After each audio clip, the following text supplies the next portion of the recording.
17.000 lebih pulau terbentang luas dari ujung Sumatera hingga Papua. Inilah Indonesia, negeri yang dinobatkan sebagai salah satu pemilik pulau terbanyak di dunia. Di balik beragamnya anugerah yang didapat dari keuntungan kondisi geografis itu, nyatanya turut menyimpan tantangan-tantangan yang harus ditaklukkan. Yang utama, diantaranya adalah menciptakan akses yang mudah dan efisien dari satu pulau ke pulau lainnya, menggunakan moda transportasi antar pulau. Memang bukan pekerjaan mudah, tapi bukan pula tak mungkin untuk dilakukan. Pelan tapi pasti, pemerintah terus mewujudkan kemudahan koneksi yang efektif dan efisien. Konektivitas inilah yang menjadi kunci tidak hanya memudahkan mobilitas penduduk, namun juga pengiriman logistik. Bandara-bandara baru di titik strategis menjadi salah satu prioritas yang terus dimaksimalkan pemerintah untuk memudahkan konektivitas. Waduh, ini penting banget ya kalau saya ngomong kita ibaratkan tubuh kita, negara kita. Bandara ini seperti darah, Mbak. Jadi kalau darah kita nggak nyambung aja ke satu titik ini, menurut saya akan banyak sekali hal-hal yang menjadi kerugian di kita. Salah satunya juga menjadi ancaman. Jadi di samping sebagai alat untuk mengkoneksikan dari 17.000 pulau yang ada di kita ini, itu juga menjadi suatu perekat ataupun alat yang dapat mempersatukan bangsa dan negara kita. Dengan adanya transportasi yang lancar, maka arus orang dan barang ini akan lancar.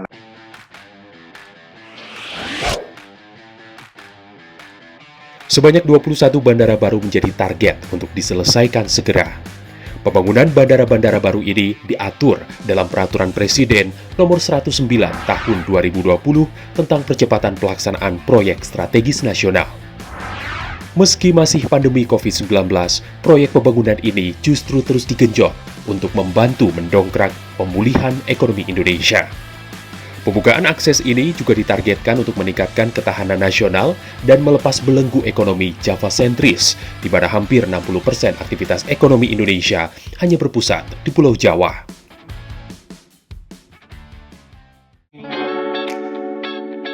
Pintu potensi pariwisata juga akan terbuka lebar, mengingat selama ini pariwisata Indonesia terfokus hanya di beberapa lokasi saja, seperti Bali misalnya. Pembukaan bandara ini sejalan dengan pemerintah yang gencar mempromosikan wisata 10 Bali baru. Selain membangun infrastruktur dengan segenap fasilitasnya, pemerintah juga tidak luput menyederhanakan birokrasi serta memudahkan akses bagi pemangku kepentingan agar pengerjaan proyek tepat sasaran sesuai tujuan yang diharapkan. Kita harus terus membangun bandara ya, tidak seperti itu, tetapi juga di samping bandara ada yang lain, yaitu sarananya. Sarananya apa? Pesawat udara. Pesawat udara ke depan akan kita, dengan adanya UU JK yang baru, persyaratannya kita permudah. Namun demikian untuk persyaratan safety tetap sesuai dengan standar internasional dan best practices yang ada di negara kita tetap kita pertahankan. Yang dulu misalnya orang mau membuat airline itu sulit ya, karena memang harus memiliki sekian banyak pesawat. Sekarang sudah kita lakukan kemudahan-kemudahan sehingga memberikan kesempatan yang lebih luas lagi kepada bangsa dan negara Indonesia untuk bisa berinvestasi, menanamkan modalnya ke transportasi udara dalam bentuk misalnya untuk membuat suatu airline. Kemudahan berinvestasi menjadi tujuan selanjutnya yang juga tak kalah penting. Semakin baik konektivitas yang terbangun di suatu wilayah, semakin mudah pula investor menanamkan modalnya. Masuknya investasi ke Indonesia tak cukup lancar karena kurangnya infrastruktur memadai, terutama di luar Pulau Jawa. Lebih dari itu, terbukanya konektivitas melalui pembangunan bandara baru juga berdampak positif bagi para pengusaha dan UMKM yang berorientasi pada ekspor. Infrastruktur ini sangat krusial sekali untuk bisa menekan ongkos ataupun biaya logistik ya. Dan ini kalau kita lihat biaya logistik di Indonesia secara keseluruhan bagi penjual sendiri ya ataupun produsen itu biaya logistik ini masih cukup tinggi ya, sehingga makanya penjual tidak akan sulit bersaing ya dengan produk-produk dari luar negeri impor ya. Jadi dengan adanya tadi tol laut atau ada bandara, tentunya ini akan berdampak positif juga bagi pelaku usaha yang tadi memiliki orientasi ekspor. Bandara-bandara yang baru dibangun memiliki fungsi dan tujuan beragam. Ada yang mendesak karena berada di daerah terluar dan tertinggal. Keberadaannya sangat penting karena menjadi akses utama menuju destinasi pariwisata unggulan, serta ada pula yang menggantikan bandara sebelumnya karena tak lagi bisa dimaksimalkan. Tujuan wisata, objek wisata di Indonesia itu aksesnya ini masih sangat sulit sekali bagi wisatawan, ya. Jangankan wisatawan domestik gitu ya, jadi wisatawan asing pun juga saya pikir akan lebih enggan ya untuk berwisata ke daerah-daerah yang cukup terpencil ya. Di luar kondisi pandemi tentunya ini akan berdampak positif ya. Bandara Toraja dan Bandara Jenderal Besar Sudirman Purbalingga adalah dua dari sekian banyak bandara baru yang dibangun pemerintah untuk menjawab segenap tantangan ekonomi yang ada. Kedua bandara ini memiliki fungsi berbeda. Bandara Toraja memiliki fungsi meningkatkan potensi kunjungan pariwisata, sementara itu Bandara Purbalingga yang menjadi bandara komersial pertama di selatan Jawa Tengah berperan pada mobilitas penduduk dan logistik, serta industri.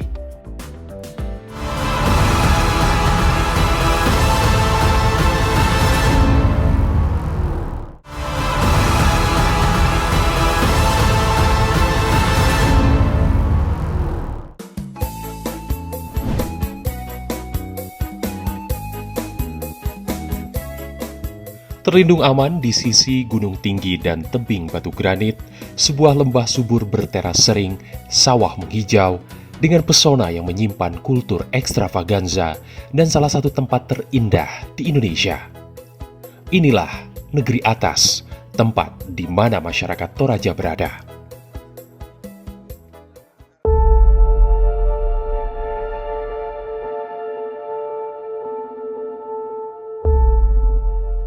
Toraja, warisan dunia yang terletak sekitar 300 km arah utara dari kota Makassar, ibu kota provinsi Sulawesi Selatan.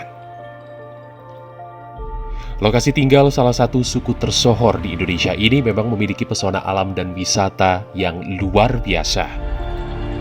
Budaya suku Toraja yang masih kental dan terjaga hingga saat ini membuatnya semakin istimewa, yang tentu menjadi daya pikat kuat wisatawan lokal serta mancanegara. Berbicara Toraja akan makin afdol lagi jika kita juga menyebut kopi asli setempat yang terbukti masyhur di banyak negara.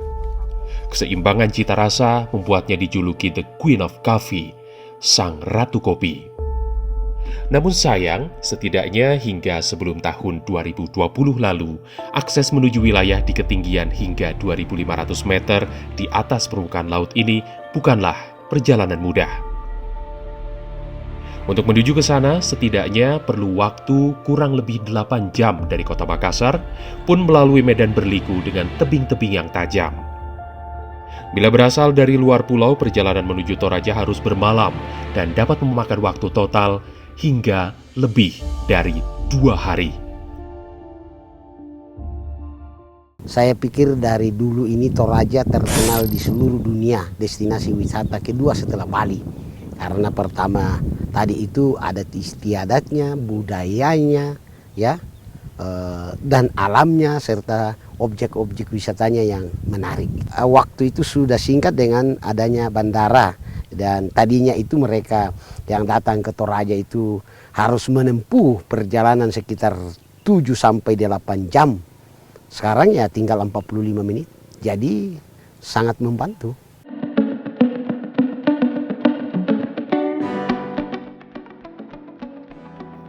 Bandar Udara Toraja berada di Kecamatan Mengkende, Kabupaten Tanah Toraja. Dibangun di atas tanah seluas 141 hektar dengan panjang landasan pacu 2000 meter yang bisa didarati pesawat jenis ATR-72. Kemudian taxiway seluas 124,5 x 15 meter dan apron 94,5 x 67,5 meter. Sementara untuk luas bangunan terminal 1.152 meter persegi mampu menampung 150 penumpang. Bandara Toraja dibangun sejak tahun 2011 untuk menggantikan Bandar Udara Pongtiku di Rantetayo. sempat tersendat, namun akhirnya berhasil diresmikan pada Maret 2021. Bandar Udara Pongtiku digantikan karena tidak dapat dikembangkan, berlahan yang kurang memadai. Meski terhitung baru, nyatanya Bandara Toraja yang diberi nama Buntu Kunik ini meraih animo masyarakat yang begitu tinggi. Tingkat keterisian penumpang itu di masa pandemi aja itu 50%. Rata-rata 50%, dan ini kita buka tiap hari. Jadi selalu terisi tingkat keterisian 50%. Itu sangat bagus. Terus rute Toraja Balikpapan pernah dibuka tahun 2008. Itu antrian masyarakat yang mau menggunakan transportasi udara 2 minggu sebelumnya itu sudah masuk dalam bis daftar antri. Jadi rute ini sangat potensial. Proses membangun bandara di negeri bukit dan gunung ini juga perlu usaha luar biasa. Penetapan lokasi keberadaan bandara menjadi tantangan tersendiri mengingat Toraja memiliki karakteristik geografis yang berkontur. Membangun Bandara Toraja menantang karena harus memotong 3 bukit. Potongan bukit yang bervolume 6 juta meter kubik itu digunakan untuk menimbun lembah dengan volume 5 juta meter kubik. Bandara itu harus ada di daerah yang rata, sementara Toraja tidak ada daerah yang rata. Tantangannya memang membuat daerah rata. Daerah rata ini penyiapan lahannya memang butuh usaha yang agak lebih, tapi dari pemerintah Jokowi itu menganggap itu bukan merupakan hambatan, tapi itu merupakan tantangan untuk berbuat lebih baik untuk masyarakat. Total, alokasi pembangunan Bandara Toraja mencapai 958 miliar rupiah dengan waktu efektif 4 tahun. Bandara ini memiliki rute penerbangan Toraja Makassar dengan maskapai Wings Air pada hari-hari tertentu. Ditargetkan, ke depan akan membuka lebih banyak lagi rute penerbangan menyesuaikan animo penumpang. Setelah ada pesawat ini ya sangat memudahkan kita kan dalam waktu ya, apalagi kami sebagai anak perantau itu waktunya terbatas, jadi kami bisa atur waktu untuk naik pesawat yang dulunya ditempuh 2 hari setengah, sekarang tinggal 1 hari sudah sampai di tempat. Destinasi wisata tentu juga menjadi sasaran utama dari tujuan pembangunan Bandara Baru Toraja, terlebih di masa pandemi yang menghantam keras ekonomi sektor ini. KT Kesu menjadi salah satu objek wisata di Toraja yang terimbas pandemi. Kalau dari dulu setiap hari kami memperoleh antara 8 sampai 10 juta di objek wisata. Tetapi semua penjual souvenir itu minimal 2 kali lipat dari itu, sekitar 20 juta per hari. Dulu sebelum itu. Nah sekarang pandemi itu baru bergerak antara 5-8% dari pendapatan kemarin. Tetapi kami tidak bisa membiarkan diri, oleh karena kami harap besok ini pandemi hilang sehingga pendapatan akan kembali seperti sekarang. Namun beruntung, kondisi saat ini telah merangkak pulih. Bandara Baru Toraja ini secara perlahan tapi pasti menghembuskan angin segar bagi pelaku usaha di KT Kesu. Sudah mulai Bu, karena kami dalam registrasi, kami sudah catat, oh ini dari provinsi mana, oh ini dari provinsi mana. Kemarin sudah satu-satu dari Bali, ada bule. Ya mudah-mudahan ke depan ini semakin bertambah. Jadi udah kelihatan lah Pak ya? Kelihatan, nampak sekali malah. Itulah rupa kemajuan infrastruktur transportasi Toraja, sekaligus gambaran bagaimana pengaruhnya terhadap pemulihan ekonomi. Kedepan, Bandara Toraja akan terus dikembangkan dengan target perluasan landasan pacu agar dapat didarati oleh pesawat berkapasitas lebih besar. Bila pandemi ini usai, Toraja akan semakin menjadi incaran wisatawan. Lalu seperti apa Bandara baru dengan tujuan serupa namun dibangun di kota industri rambut palsu terbesar kedua di dunia, Purbalingga.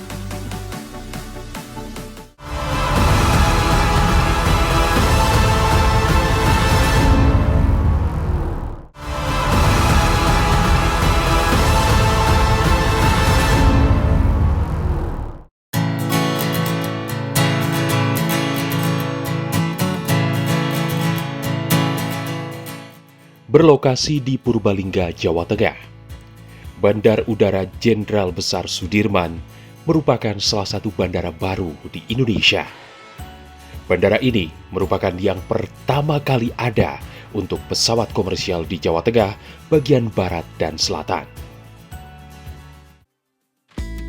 Usai sudah penantian panjang, bandara yang dirintis sejak tahun 2006 silam akhirnya terrealisasi 15 tahun kemudian, tepatnya di tahun 2021. Meski belum berbentuk bangunan gedung permanen, keberadaan bandara ini nyatanya memiliki dampak yang luar biasa untuk kawasan sekitarnya, Karesidenan Banyumas atau Barlimas Cakep yang terdiri dari Kabupaten Banjarnegara, Purbalingga, Banyumas, Cilacap, dan Kebumen. Bandara ini hadir dengan misi dan potensi kontribusi menumbuhkan ekonomi di Barlimas Cakep, bahkan hingga ke Kabupaten Wonosobo dan sekitarnya. Sehingga kita harapkan mobilitas orang, mobilitas barang, mobilitas logistik akan menjadi lebih baik, sehingga akhirnya akan memberikan kontribusi pertumbuhan ekonomi pada wilayah di Jawa Tengah bagian selatan ini. Bandara Jenderal Besar Sudirman yang berawal dari Pangkalan Udara TNI Angkatan Udara ini diresmikan dan telah beroperasi pada awal Juni 2021. Jadwal penerbangan yang tersedia adalah rute Jakarta-Purbalingga, Purbalingga-Jakarta, serta rute Purbalingga-Surabaya dan sebaliknya. Sebelum adanya bandara ini, masyarakat yang ingin menuju sekitar Banyumas dari Jakarta harus menempuh perjalanan darat selama sekitar 5 hingga 8 jam perjalanan. Kini dengan adanya penerbangan, Jakarta-Purbalingga ditempuh hanya dalam durasi 1 jam. Fasilitas bandara sementara ini adalah terminal yang sifatnya adalah terminal temporary, karena ini adalah untuk mendukung. Spesifikasi bandara, runway kita itu dari desain awal adalah memang kita masih memberikan suplai kepada pesawat yang sifatnya adalah pesawat ATR, jadi dengan panjang runway 1600 dengan lebar 30.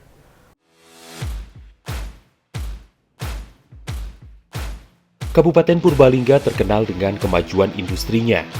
Beberapa di antaranya yang terbesar adalah rambut palsu, termasuk bulu mata palsu, juga industri knalpot kendaraan. Bahkan industri rambut palsu di Kabupaten Purbalingga menjadi yang terbesar kedua di dunia setelah kota Guangzhou di China.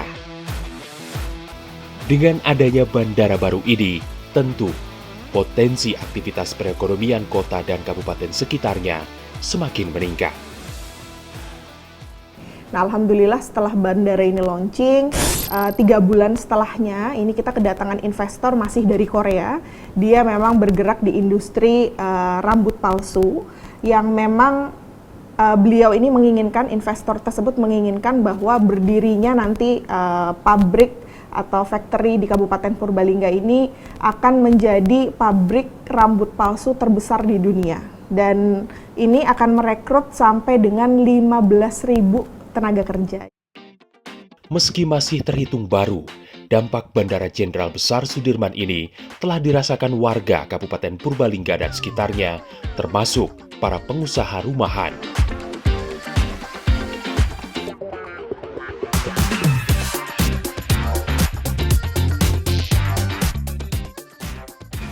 Ekspor kita sudah berjalan, pengiriman itu kurang lebih 7 tahun. Itu udah ke negara mana aja? USA sama Australia.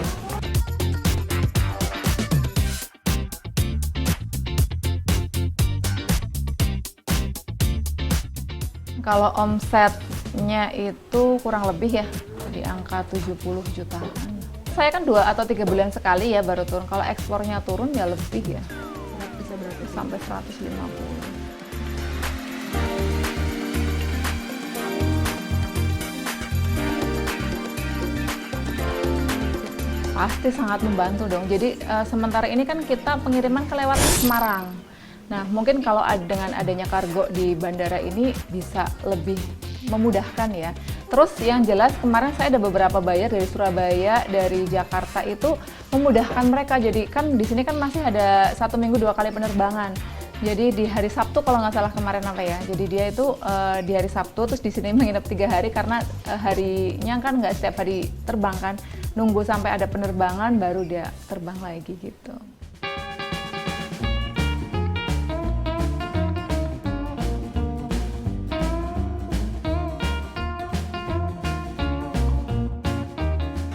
Kalau di sini knalpot kan udah dari dulu Mbak, jadi turun-temurun, lama-lama dikembangin, lama-lama jadi luas gitu.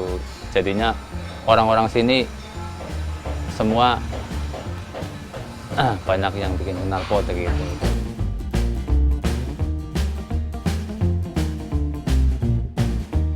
Kalau omset namanya orang dagang gitu Mbak, kadang nggak mesti bisa. Ya kalau per bulan itu bisa 400, 450 gitu. Itu 400 sampai 450 juta itu masih kotor lah gitu Mbak. Ya seneng Mbak, berpotensi untuk kirim ke luar negeri itu lebih banyak gitu. Maksudnya bisa cari-cari orderan mungkin ke luar negeri, pengiriman lebih gampang, lebih cepat kan udah ada pesawat kargo sendiri di Purbalingga gitu. Harapannya itu. Selain berdampak pada perindustrian di Kabupaten Purbalingga, kehadiran Bandar Udara Jenderal Besar Sudirman ini tentu menjadi titik terang bagi warga yang akan dan biasanya bermobilitas keluar masuk kawasan Karesidenan Banyumas.